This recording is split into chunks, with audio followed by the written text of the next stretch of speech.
Halo teman-teman semuanya, ketemu lagi dengan Roy di sini. Dan di video kali ini kita akan bahas satu emiten lagi ya, yaitu Dharma Polymetal, kode emitennya DRMA. DRMA sendiri IPO tahun 2021 ya, akhir tahun 2021, jadi belum lama sebetulnya.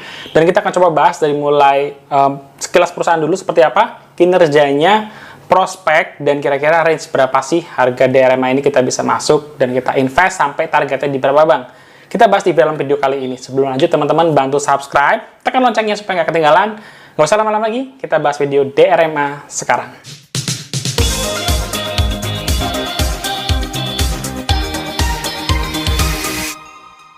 Oke, langsung aja teman-teman kita pindah ke layar monitor ya untuk membahas saham Dharma Polymetal, kode emitennya DRMA. Sebelum lanjut, seperti biasa ada disclaimer on dulu. Ini adalah pandangan pribadi, tidak ada ajakan jual beli maupun menjatuhkan stakeholder tertentu. Seperti biasa teman-teman, kita mulai membahas dari sekilas perusahaan ya. Jadi Dharma Polymetal atau DRMA kode emiten itu apa sih? Ya, ini adalah sebuah gambar yang sebenarnya cukup bisa memperlihatkan gitu ya. Dari sisi bagaimana perusahaan tersebut dari tahun ke tahun bertransformasi ya. Dalam jangka waktu 21 tahun, sebuah perusahaan yang tampak depan ya, office-nya seperti ini, dalam 21 tahun tumbuh luar biasa ya, menjadi gambar yang di sebelah kanan. Dalam jangka waktu 21 tahun, artinya perusahaan ini secara bisnis berarti bertumbuh, berkembang gitu ya, sehingga mereka bisa ekspansi, memperbesar pabrik, memperbesar office, dan lain-lain. Nah, apa sih bisnisnya si DRMA ini? DRMA ini bergerak di bidang usaha komponen otomotif ya.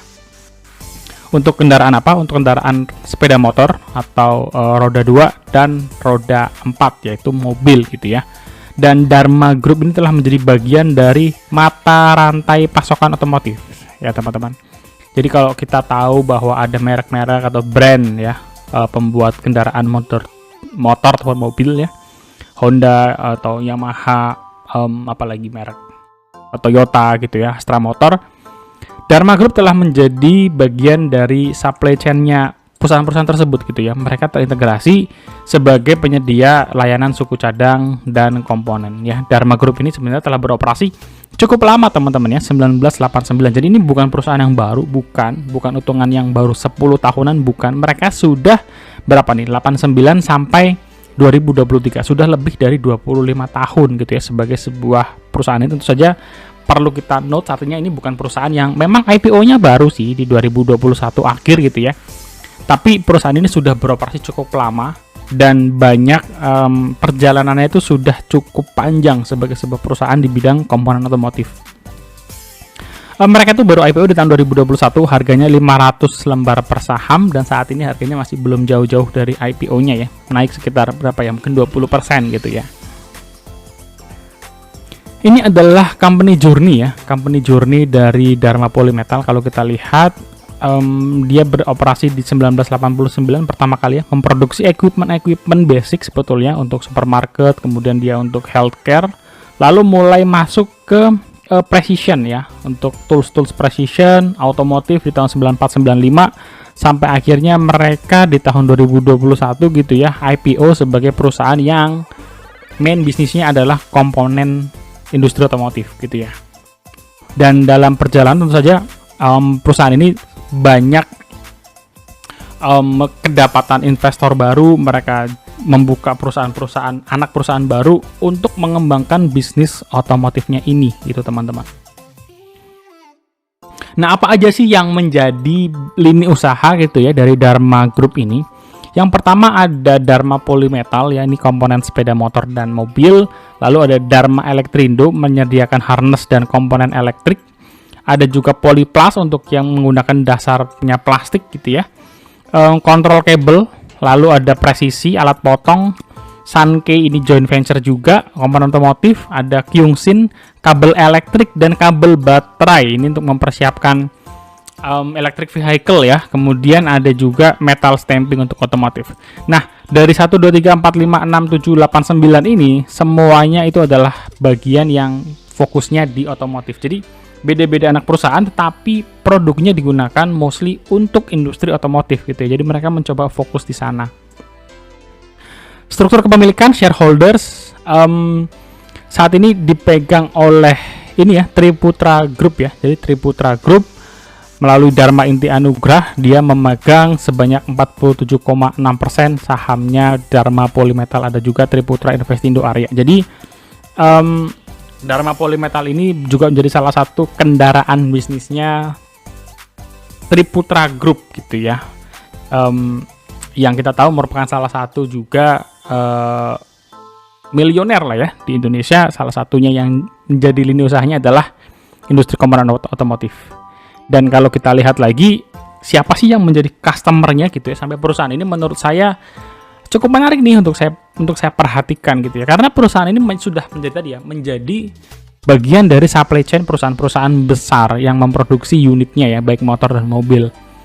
Ada Astra Honda Motor ya, Toyota Indonesia, Honda, Suzuki, Hyundai, Mitsubishi ya, Kawasaki, Daihatsu ya, Astra International. Jadi brand-brand besar yang familiar di Indonesia, yang produknya banyak digunakan di Indonesia, mereka sudah menjadi suppliernya, mereka sudah masuk ke dalam rantai supply chain di industri otomotif kita gitu ya. Jadi menurut saya ini sebuah catatan yang bagus, karena mereka pastinya sudah punya pelanggan yang winning product gitu ya di kelasnya masing-masing. Toyota, Honda, Daihatsu itu kan produk-produk yang mobilnya bener-bener laku keras gitu ya di Indonesia. Dan kalau unit mobilnya itu laku keras di Indonesia, maka kebutuhan akan supplier suku cadang dan komponennya jelas besar gitu. Itu sekilas perusahaannya teman-teman. Sekarang kita masuk ke kinerjanya. Gimana kinerjanya si DRMA ini ya? Dia baru IPO di tahun 2021 teman-teman. Jadi track mundurnya nggak banyak yang bisa kita lihat, tapi kita punya sampai 2018. Dan kita lihat memang ada pertumbuhan ya di tahun 2018 sampai 2021. Meskipun tahun 2020 ini jeblok karena pandemi, yang wajar karena penjualan mobil pasti seret banget. Salah satu industri yang sangat terdampak oleh pandemi adalah penjualan mobil gitu ya. Dan kalau kita perhatikan bagaimana dengan kinerja 2022 ya, laporan keuangan fullnya belum ada, jadi kita bandingkan 9 bulannya. Ada kenaikan pendapatan sebesar 28% ya, dari tahun 2021 9 bulan sampai 9 bulan pertama di 2022. Di sisi bottomnya, laba bersihnya, meskipun pendapatannya hanya naik 28%, perusahaan ini mampu mencatatkan profit ya, laba bersihnya naik 70% ya, di level 252 miliar. Dari sebelumnya 148 miliar menjadi 252 miliar. Masih ada kuartal terakhir, jadi potensinya untuk melangkahi ya pendapatan di 2021 jelas terbuka sangat lebar. Nah, kalau kita lihat ya, mereka punya banyak anak perusahaan tadi ya. Kalau disegmenkan itu ada 2 segmen besar sebetulnya ya. Segmen untuk suku cadang roda 2, roda 4, dan lain-lain yang tadi ya.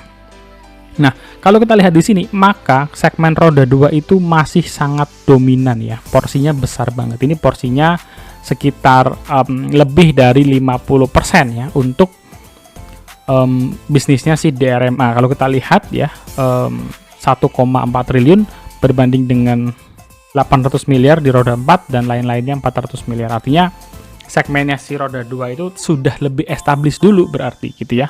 Meskipun penjualan suku cadang di roda 4 itu kan lebih mahal gitu ya, tapi mereka belum bisa mampu mengalahkan di segmen roda 2. Nah, tapi saya optimis ya, kalau misalkan demand-nya itu bagus, mereka bisa menjalin kerjasama dengan jangka panjang gitu ya, dengan brand-brand besar tadi. Segmen roda 4 ini masih punya room of growth yang lebar banget gitu ya. Kalau kita bandingkan dengan tahun 2021, ternyata kinerjanya semuanya naik gitu ya, semuanya naik. Bahkan yang naiknya menurut saya lebih menyenangkan adalah segmen roda 4-nya itu naik lebih dari 80%. Jadi suku cadangnya dan komponennya si DRMA untuk roda 4 ini mulai diapresiasi oleh market nih, sehingga naiknya 80% permintaannya ya, timbang tahun 2021. Lanjut kita ke bagian ekuitas, di mana ROE-nya si DRMA ya, trailing 12 month itu cukup impresif ya, di level 32%. Jadi ini level ROE yang menurut saya sangat bagus. Kemudian kalau kita lihat juga mereka dari tahun ke tahun ekuitasnya terus berkembang gitu ya, terus kembang. Meskipun memang tentu saja yang membuat naik cukup signifikan adalah ketika mereka masuk ke bursa efek ya, mereka melakukan IPO, tentu saja ekuitasnya semakin membesar. Tentu saja ini bisa mendorong perusahaan ini untuk ekspansi lebih bagus lagi. Kita akan bahas di bagian prospek nanti di belakang mengenai ekspansinya si DRMA. Liabilitas juga sehat dengan DER 0,4 kali ya, malah kalau kita lihat liabilitas jangka panjangnya menurun ya dibandingkan dengan tahun 2021 maupun tahun 2020. Total aset yang mereka miliki ya, mereka punya kas ya, kasnya per 9 bulan ini 173 miliar, berkurang jauh ya ketimbang full year tahun lalu, tapi kita lihat nanti setelah full year hasilnya seperti apa. Dan perusahaan ini juga memiliki total aset senilai 2,5 triliun kurang lebih ya per 9 bulan 2022, yang artinya dengan masih punya 3 bulan terakhir di 2022, artinya jumlah total aset ini akan lebih tinggi lagi ya dipastikan dibandingkan dengan 2021 harusnya, karena kita lihat industri otomotif pun di kuartal 4 tahun kemarin terlihat cukup bagus ya. Lalu bagaimana dengan profitability? Mereka punya net profit margin hampir 10% sebagai penyedia komponen dan otomotif. Ini net margin yang menurut saya juga tergolong bagus dengan gross profit marginnya di level 18%. Mereka juga setahun terakhir ini mereka punya harga saham nggak terlalu bergerak ya, sideways ya, hanya naik 5%, bahkan sebulan terakhir ya belum kemana-mana. Jadi saya bisa bilang DRMA ini di pasar saham harganya masih sideways ya, belum kemana-mana. Perusahaan ini juga di tahun 2022 membagikan dividen, yieldnya sekitar 2,45%. Ini juga hal yang cukup bagus sebagai sebuah industri otomotif, dan payout ratio-nya itu nggak terlalu besar ya, 23%. Dan sebagai perusahaan yang belum menjadi the biggest ya industri komponen, masih ada saingannya gitu ya. Mereka memang idealnya jangan terlalu sering-sering membagikan dividen dalam jumlah besar. Bukan jangan terlalu sering ya, jangan terlalu membagikan dividen dalam jumlah besar. Mereka bisa kantongin dulu, masukin ke dalam saldo laba, supaya nanti mereka bisa ekspansi dengan lebih agresif gitu ya. Lebih baik menurut saya sih approach-nya seperti itu. Dan saya rasa perusahaan juga mengambil langkah yang sama ya, dengan dividen payout ratio-nya 24%, yieldnya sekitar 2,45%, menurut saya juga masih cukup acceptable. Lalu bagaimana dengan harga sekarang gitu ya? Dengan harga sekarang Dharma Polymetal memang mereka harganya 610 dan naik sekitar 20% dari IPO. Saat ini sedikit di bawah fair value-nya dia ya, di 650-an. Nah, the best-nya tentu kita bisa ngelihat ke sekitar harga garis merah, yaitu di harga 550, dan sebelumnya memang Dharma Polymetal ini sempat naik sampai di kisaran harga 800-an. Menurut saya dengan harga fair value untuk perusahaan yang bisa kita kategorikan cukup menarik ya bisnisnya dan customernya dan inisiatifnya, kita bisa mulai memperhatikan ketika dia ada koreksi lanjutan gitu ya. Kita bandingkan dengan kompetitor teman-teman ya. Ada dua kompetitornya yang kita coba bandingkan, SMSM dan Auto ya. Dua-duanya pernah kita bahas ya, menurut saya juga dua-duanya ini perusahaan yang cukup menarik untuk kita ikuti gitu ya. Pertama adalah dari sisi price earning ratio-nya dulu ya, kalau kita menggunakan metode Analyze, di mana Dharma 8,6, SMSM 10, dan Auto 6 ya. Jadi Auto ini yang terkecil kalau dari kita lihat dari sisi PER-nya ya, paling rendah. PBV-nya juga sama, bahkan Auto PBV-nya masih 0,5, setengahnya dari book value-nya. Sementara Dharma sudah, DRMA ya, sudah 2,29 kali, dan SMSM 3 sekian kali. Jadi DRMA itu di tengah-tengah lah ya, dia nggak semurah Auto, tapi dia juga nggak semahal SMSM, di tengah-tengah. Bagaimana dengan profit margin-nya ya? Kalau kita lihat profit margin, DRMA mengungguli daripada si Auto tipis, net profit marginnya pun sama ya, DRMA unggul ya. Kecuali SMSM, dia memang dari sisi profitability cukup impresif ya, dengan sampai hampir 20% untuk net profit marginnya. Kita bandingkan dari sisi yang lain, di mana ROE-nya sekarang DRMA yang impresif ya, 32%, unggul atas SMSM dan Auto yang memang ROE-nya di bawah 2 digit. Kalau kita lihat dari sisi kinerja, revenue-nya DRMA adalah yang terkecil ya, 3,5 triliun dibandingkan dengan SMSM 4,7 triliun dan Auto 17,6 triliun. Artinya memang biasanya perusahaan kalau revenue-nya masih kecil ya, belum sebesar dengan kompetitor yang lain, net profit marginnya dan ROI-nya bisa tinggi gitu ya. Tapi nanti kita bisa lihat, kita sama-sama pantau lah ya, apa yang terjadi ketika DRMA ini revenue makin besar. Apakah itu mengorbankan profit marginnya atau tidak gitu ya. Nah, kita sekarang pindah ke prospek gitu ya. Bagaimana sih prospeknya si DRMA ini ya? Pertama adalah kita melihat dari sisi perusahaan itu sendiri. Perusahaan ini tuh sudah beroperasi di banyak titik ya, di Cikarang, di Karawang, dan di Cirebon ya. Mereka sudah punya lahan lebih dari 30 hektar dan saat ini bisa kita katakan ini sudah cukup gitu ya untuk memenuhi kebutuhan demand industri otomotif berdasarkan skalanya si DRMA gitu ya. Tapi kita perlu tahu juga bahwa prospek usaha si DRMA itu masih cukup panjang gitu ya, masih cukup panjang. Ini adalah sebuah peta yang cukup komplit kalau kita mau melihat lebih detail gitu ya. Mereka di atas ini adalah deretan-deretan bisnis partner ya, bisnis partner. Dimana kita melihat bahwa ini adalah bisnis partnernya si DRMA ya, si DRMA. Kemudian mereka juga sudah punya landscape strategi teknologi partner. Jadi siapa sih partner-partnernya mereka yang membantu mereka di dalam mengembangkan produk dan lain-lain ya. Ini ada Desai, ada JI, ada Kyungsin. Kyungsin juga merupakan salah satu partner joint venture-nya mereka. Jadi mereka sudah punya sederet bisnis partner dan strategic teknologi partner yang membantu pengembangan produk-produknya DRMA ke depan gitu ya. Yang tentunya kita percaya produknya adalah produk-produk yang berkualitas. Kenapa? Karena customer-nya ya, long term customer-nya adalah perusahaan-perusahaan yang punya nama sangat bagus gitu ya. Ada AHM, Yamaha, ya, Kawasaki, Toyota, Daihatsu, Hyundai, Honda, Suzuki, Mitsubishi, Astra Auto Parts juga menjadi salah satu customer-nya mereka. Jadi ini menunjukkan bahwa DRMA Group ini memang sudah punya kualitas bank bagus sehingga bisa dipercaya oleh brand-brand tersebut gitu ya.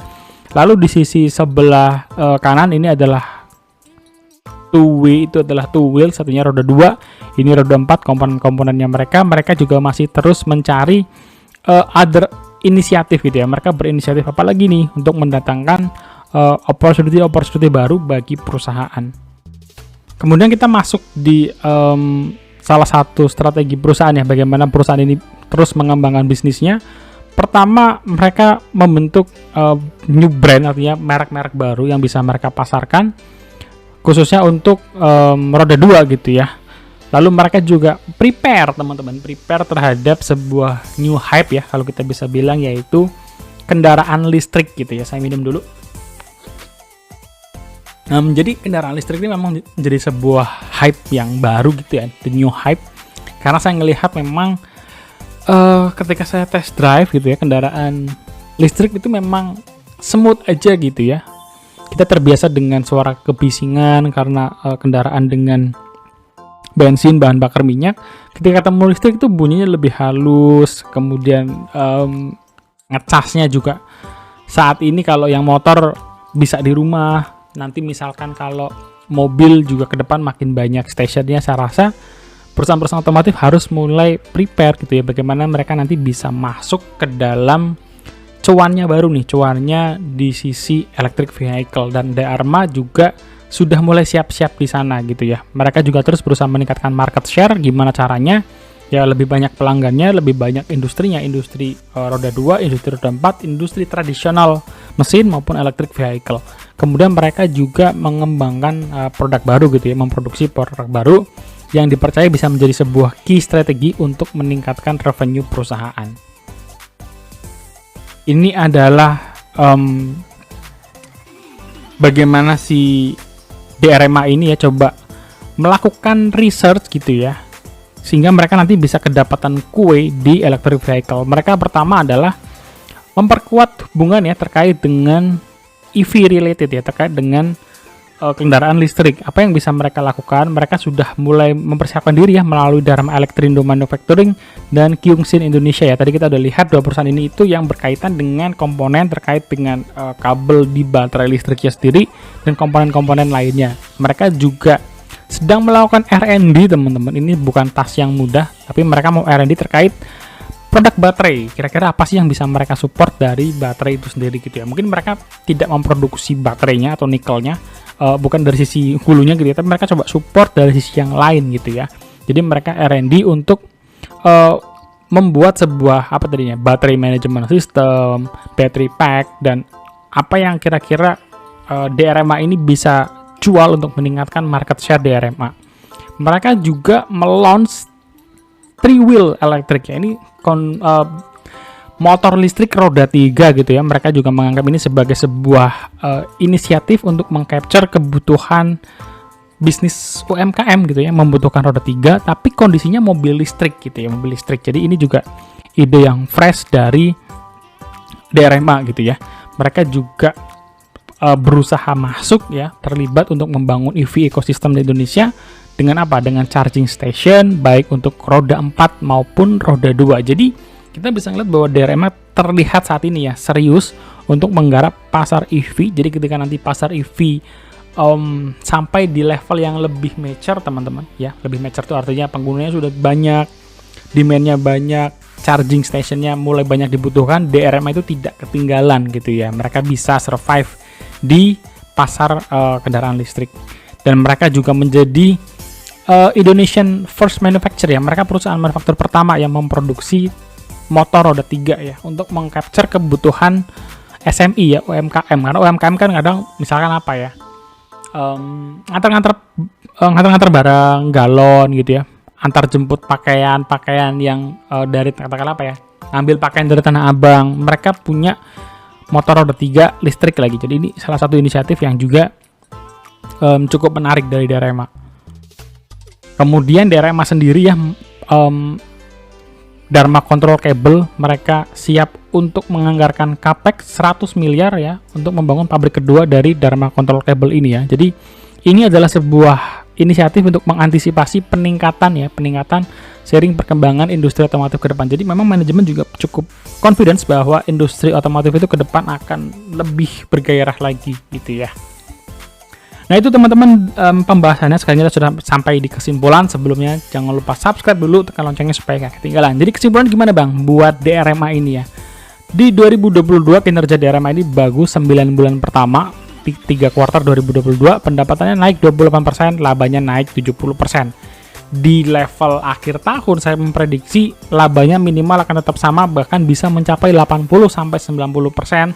Karena apa? Karena di kuartal 4 tahun lalu, di 2021 DRMA itu Q4-nya strong gitu ya. Kita harapkan kalau misalkan kejadiannya sama, Q4-nya strong juga, labanya bisa sampai 80-90%. Kemudian mengenai sisi quality daripada perusahaan itu sendiri, quality dari produknya bisa kita katakan bagus gitu ya. Kenapa bagus? Karena penggunanya juga dari brand-brand besar, bukan dari brand-brand yang ecek-ecek atau kita nggak tahu siapa. Mereka punya customer, long term customer, brand-brand otomotif yang laku keras penjualannya di Indonesia gitu ya. Jadi dari dasar itu kita bisa mengatakan bahwa perusahaan ini masih punya room for growth yang besar gitu ya. Yang besar baik itu untuk pasar tradisional otomotif saat ini gitu ya, menggunakan bahan bakar mesin maupun dengan kendaraan listrik, karena mereka serius untuk masuk di sini. Terbukti dari statement manajemen mengenai R&D di baterai, kemudian mempersiapkan charging station, mempersiapkan untuk kontrol kabel baterai listrik. Jadi ini sesuatu yang menurut saya impresif gitu ya, langkah yang diambil oleh DRMA. Kemudian DRMA itu sekarang harganya 600-an ya. Ini fair price untuk DRMA sekarang, tapi mereka adalah perusahaan yang bagus gitu ya. Jadi ini adalah good company at fair price ya. Jadi strateginya kalau kita ketemu dengan case yang seperti ini ya, saya pribadi saya biasanya tunggu dulu deh. Saya coba tunggu dulu sampai dikasih harga yang lebih diskon ya. Menurut saya mulai menarik di range ini ya, 500 sampai 550 atau mendekati harga dia IPO. Atau kalau teman-teman biasanya juga yang langkah saya ambil supaya saya bisa monitor emitennya, saya beli dulu gitu ya dengan porsi kecil supaya saya bisa mantau at least kuartalnya seperti apa gitu ya. Berapa target saya untuk DRMA? Di harga 900 gitu ya, 900. Atau kalau teman-teman masuk di harga sekarang, misalnya saya masuk di harga sekarang, di harga 900 itu kita bisa dapat 50% ya capital gain di DRMA gitu ya. Dan kapan kira-kira DRMA ini mencapai harga yang lebih tinggi gitu ya?